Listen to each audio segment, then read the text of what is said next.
Moving on to our next review, this little studio called I don't know if you ever heard of them. It's called Marvel.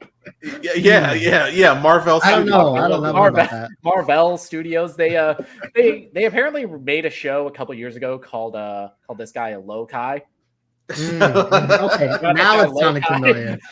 Loki, but yeah. So this was back in when the Disney Plus was first launching. It was after Avengers Endgame came out. They were wondering, what the hell are we going to do with all these Marvel characters? And one of their first things was make a bunch of television shows featuring and inspired by a lot of characters that really didn't get to have their moment in the spotlight.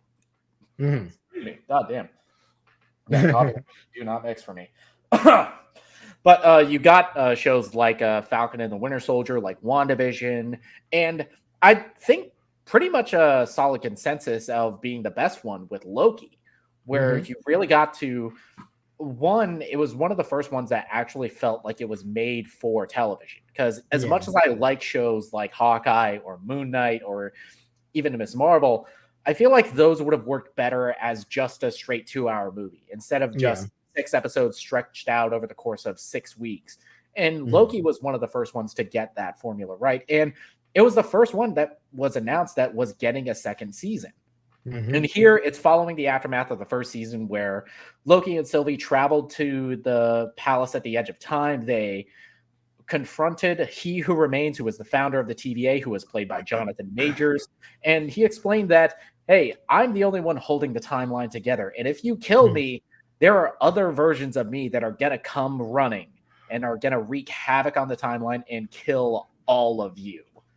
And it was like a devil if you do, devil if you don't. And Sylvie, who is the female Loki variant, consumed by vengeance, murders He Who Remains, and thus unleashing all of these branch timelines, creating chaos throughout the multiverse, unleashing all of the variants of Kang that are coming forth, who made his official debut in Ant-Man and the Wasp: Quantumania, and forcing Loki back to a TVA where the ending of the first season, it ends on a cliffhanger. It's like Mobius doesn't recognize him anymore. The statue of the Timekeepers is gone. It's replaced by just a statue of Kang. And it ends on this really tense note. And credit to this first episode, they really picked it up so well off of that cliffhanger. And it added so much tension and so much emotion to Tom Hiddleston's performance of just being like all of these characters that for Loki, he got to know them really well. He got to really care about them. And that kind of fear of just them not recognizing you anymore, it's done so beautifully. And Tom Hiddleston, I don't think he gets enough credit for how great he is as this character. Yeah, I agree with you with that. So look, I'm the one who's always on here for the Marvel stuff because I have to give my spiel. You gotta cash that check from Mickey. Exactly. Yeah, who do you think bought this microphone? But so I will be the first to admit, I like more than I don't about Quantumania. I have issues with it, but one of the things I absolutely dug about it was Jonathan Majors. I thought he was, especially the scenes of him and Janet, Michelle Pfeiffer. I thought he was just horrifying. And what this show does so well, this first episode, is it picks you up in the chaos at the end of the first season. Because I remember when that first season ended and you see the King statue, it's like, oh shit. And I remember hearing the music going, oh, if you fuckers stop right, god damn, like it's such a terrible no moment when they end it. But the way they pick everything up, you're like, oh wow, we're hitting the ground running. And it is my favorite episode premiere for a Disney Plus show outside of Falcon and the Winter Soldier. It's like a 1A, 1B. But this is, I think this is about as close to a perfect first episode for what they're trying to do that you can get. It sets the table very well, gives you some very interesting concepts. it goes more Doctor Who than even I thought it would, and I'll get into that in a sec as we talk more about it. But Nick is 1,000% right. Hiddleston does not get the props he deserves for being Loki.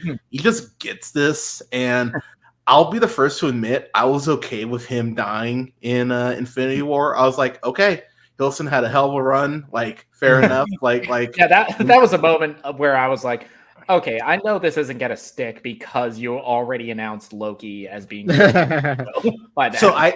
So I'd actually forgotten about that until until I got out there. I was like, oh, that's right, they are doing that. Okay, but the way they do it, though, in that first season of seeing Loki having to see all his failures of him, constantly fucking people over and it meaning nothing at the end of the day, like him still getting killed by Thanos. And I will say, this feels like this has to end with him and Hemsworth reuniting, because it feels like they're keeping them apart for a reason. Like, I mean, maybe that's what a big thing of Secret Wars is. Like, you could definitely make that case, but them being kept so far apart feels very intentional currently. But it's allowed Hiddleston to add another dimension to this character that is in some of the better Loki runs, of Loki actually being a hero and finally being able to use his magic in a way that I've been admittedly bitching about for a minute. Like, can I get more trickster, like him actually using without spoiling things, because I was lucky enough to get first. Chat. This motherfucker right here, he actually works for a film board, so he got screeners of the next 3 episodes. Yeah, so I don't. Yeah, so no Loki for me until November. So cook this man. Cook this man. Without spoiling shit, it has my favorite use of Loki's magic in the MCU so far. And you'll know the scene when you get there. But that was the other thing. Owen Wilson, man. He's just great. He is so great in this. He is incredible in a role that, in the hands of, I think, any other actor, this would have been just a thankless take the paycheck job.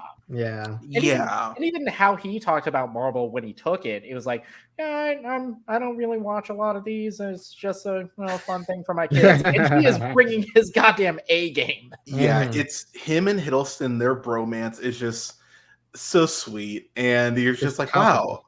Yeah, and one of my and I stand by this. One of the reasons I think people have been criticizing Marvel since like Phase 4 on, because a lot of it is a critique of Western religion, and man, this first episode is like a hammer on that shit, because when they start talking about Kang and just how the TVA works and how it's a necessary lot. Like, if you sub in how the TVA is such this necessary evil. If you sub they literally say your God is dead and your life is alive.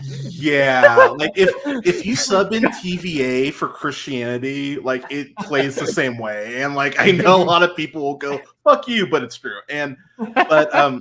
But the stuff you see of Kang, they do a very good job, kind of like we were talking about in No One Will Save You. And for me, it's kind of incredible that you have 25 minutes of this episode, which is just setting up Kang the Conqueror as this unholy, just marauding monolith of this goddamn terror that is set to wreak havoc upon the multiverse. And he is 1,000 times more terrifying in this one episode than I ever felt him in Quantumania. It's so like he doesn't even need to be there. You just see how just horrified Loki is of him. It just like his goddamn statue. Well, they get back to him being more of a boogeyman with this reset. I will say you never see a body in Quantumania, and I stand by that shit. He's not gone, but that Kang isn't. Yeah, but they do a very good job of keeping that threat in the forefront of your mind. Of there are other variants out here, because the thing is, He Who Remains wasn't wrong. Like, yeah, He Who Remains was the nice one. But at the same time, with what this does bring up as far as how timelines work, and they do a very good job of establishing a couple things about time travel in the MCU that you go, okay, if you're able to go back in time and affect the future in this way, this might be the key to defeating Kang at the end of all this. It also gives more credence to the theory I've been hammering home that I think that the MCU does get rebooted at the end of Secret Wars, and maybe they call it the Ultimate Universe. I don't know, but I feel like a reboot is coming. But we haven't talked about OB yet. Oh, you mean Academy Award winner Ki-hee Kwan? Which soon as I saw him, he is so fucking delightful in this role that I can only hope only grows as the season goes on, because he is initially presented as just the quirky tech guy who works in the basement of the TVA, who nobody really comes to visit him, and he just plays it. It's almost like if Wayman from Everything Everywhere All at Once got to work for God. That's a very apt comparison, and I will say he does become more important as it goes on. And I'll leave it there. But I was so happy. I love his initial introduction. I love his chemistry with both Tom Hiddleston and with Owen Wilson. Him playing off of both of them, it's so fun to watch, and it was just so cool to see. Especially considering all of the drama that Key's career has taken with, just him not getting cast in anything for such a long time, having to be relegated behind the camera, to come back with Everything Everywhere and win the Oscar and get all this work post that. It's like, it's heartwarming to see. It really is. And say what you will about Marvel, being in the MCU is a big deal. It carries a lot of cachet, and he's having a blast in this. There's this whole, I will say the whole time slipping.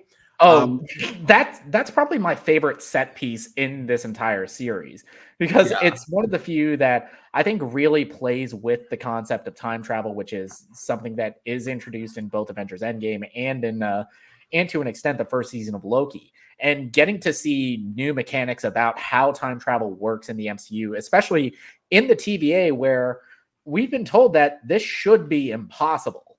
Yes. But then they kind of get into a little more on why it's not. And you're like, okay, I will say the whole time slipping, it just, the effect looks very Spider-Verse-y. I'm just saying, because it feels like that's a little intentional, even the way Loki's body breaks apart, and you're like, that's okay. So I would put a pin in that. But Hiddleston just gets this. And my other big thing I would throw out is Natalie Holt, who did the score in the first. Oh my gosh. She's probably the MVP of this.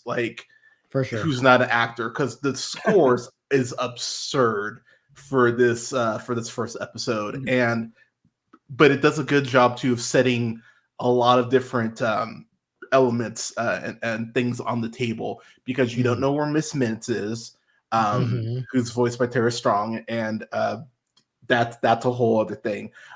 What's her name? Renslayer. Renslayer, played by Gugu Mbatha-Raw. Is not in this, and neither is Sylvie, who is played by Sophie DiMartino. Watch the end credit. Watch the mid credit. That's what I was getting to. You son of a bitch. She. There's a lot here that you're just like, okay, this is very much a first episode, but I was hooked. I was like, okay, I need to see where this is going. A couple quick just things that I noticed, because nerd. So they introduced this whole concept of Obi puts together this mechanic to go ahead and basically balance all of the time branches, because the system's basically being overridden. Yeah, the system is not made for multiple timelines. That's why they were so quick to prune all of the branches. And something that I was so happy they addressed right away, because especially with Hunter B-15, who's played by Wunmi Masaku. Oh, love her. She's amazing. Her character turn of finally realizing what the TVA does and how horrifying that actually is, especially with the knowledge that everyone there is a variant. It's like, no, we can't prune any more of these timelines. We can't kill billions of people. Yeah, like that is so well done. But the actual temporal loom that they introduced, the doors, go back and look at those doors. It is straight up X-Men. They look straight up it's like so do a parallel. Like it's like as soon as I saw that, I was like, "Whoa, what the fuck?" And because I watched this shit and I'll talk to Nick about it. I'm rewinding the shit 20, 30 times. I'm like, oh, did I see that? So that was something I went, that's interesting. And then also there's a really cool Moon Knight Easter egg because Casey, who works in Casey's great, by the way, played by Eugene Cordero. Yeah. He's listening to the same Staying Awake podcast that Steve was listening to. That's cool. Like it's a very quick little that's cool. Like I'm happy you put that in there. So I mean it's quick shit, but we talked about it already, so it's not spoiling the whole concept of Kang and what they show and how he's been hidden within the TVA. There's one thing in particular involving pruning in Kang that you see, and you're just like, oh shit! It's like, oh, this is like y'all are fucked. Like it's so cool the way it's executed, and I will simply say that the next three really ramp up from this foundation, and I'm really curious to see where this ends up. There's a lot that comes up, so pay attention. There's a lot of things that are setting up. So I can't wait. I can't wait, especially off this first episode. I feel it's kind of unfair to give a rating for this just because it is only the first episode, but I'm absolutely hooked. I'm tuning in every single week. This is on. For sure. Like, I mean, you guys probably talked about it already, but just like the first season's cliffhanger, like I guess I'm so used to other shows. Like when they do a cliffhanger and then come back, like usually time has passed or they don't pick up like right where they left off. I love that they pick up immediately. It's like most shows, they like let time pass. They just are so quick to reset the status quo of that show. Exactly. And here they don't do that. They double down. Yes. And that's the doubling down that I love. Like the energy of like the beginning of this is fantastic. And I'm just very excited to see what happens next. And like you talked about the Kang reveal, like that he's basically been under the TVA the whole time. It just reminds me of like real history, like people just building shit on top of like the bones. That's a good stuff that's already happened. Yeah. So like it's good stuff, and it just makes me way more interested in like what's going on with Kang, what's going on with the TVA. Like especially we're just now meeting Obi, and like he's been down there for like hundreds of years. Yeah, it's at a reunion like 400 years in the making. You're like, wow, or like you're like, God damn, 400 years. Like some weird stuff, but I love it. I love it especially. There's an earnestness that Hiddleston is playing with the role as far as them being a quote good guy. That's so endearing. And again, it's just this additional new layer to Loki that you're like, okay, Loki is a hero. This is working, and some of, Loki is the god of mischief, obviously, but some of the best Thor arcs are with Loki actually being more of a hero than being a villain. So it's very interesting that, it took him a while, but now we're like getting a decade. Yeah. Like it's crazy that they went this route. Like, because Loki is such a iconic villain, and so I'll admit I partially was kind of thinking, oh, they're gonna just keep the villain shit up, and this has been such a nice surprise because I think a lot of people remember when Hiddleston came out dressed as Loki at Comic-Con. Oh yeah, and he does, and in that moment, you're kind of just like, man, this guy's a villain, but he loves doing the shit. So it's like, how do you make that turn? And they've done a really good job of doing it. And it's gonna be like, to Nick's point, you can't really grade anything off one episode, but Mm-hmm. with what I've seen, I'm digging this so much. Like Falcon and the Winter Soldier, that is my favorite thing that the MCU has done. If they can stick this landing, it might be this. We'll see. But yeah, I'm really digging where this is going and what's being introduced. I'm in the same boat as you because I love Loki as a hero. Like one of my favorite Doctor Strange arcs in the comic is when Loki takes over as Sorcerer Supreme. Yeah, like nobody trusts him, but it's such a good run, and I love what they're doing here with the character. Like we said, like Hiddleston. Like, I don't know if this is a hot take, but he might be the best casting in the MCU. Like he feels so the character. There's a lot of arguments for best casting in the MCU, but Tom Hiddleston consistently proves why he's one of. Exactly. Yeah. Also I will say too, visually, this is so different from anything else in the MCU. Yeah, and the biggest difference is it isn't shot on the volume, which I think since The Mandalorian, nobody has been able to figure out how to use that properly. And it's all practical sets. It's all like very minimal CGI that you see. And I feel like that adds a weight to the TVA that is not really seen in other MCU shows or even lately in the movies. Like I noticed a lot in this premiere, just like a lot of one takes of like following somebody or like keeping in on like a conversation and then like panning another way. Like it's just a lot of good camera work and visuals. And something that sets this apart and kind of puts it in the same camp of something like Guardians 3, where you got more practical sets, and that just makes such a big difference when you're filming something, because you don't have to rely entirely on the edit for adding the CG background or resetting the volume whenever you're using that. You can just reset and do another take until you get it right. It's kind of crazy. Like the core, just even stuff like the corridors and stuff like that, it just looks like feels like its own character, and it enhances things in a way that's really fucking cool. I mentioned her earlier, but if Natalie Holt isn't scoring Doctor Who next season, I don't get what they're doing. Like that feels like a no-duh. Like she should be doing, like she should be in that Ludwig conversation. Like she should be doing a lot more than she is right now. Agreed. Yeah, like I would assume someone will reach out and be like, "Hey, score Harley Quinn or score," But she's an amazing composer, and I hope she gets to keep doing everything.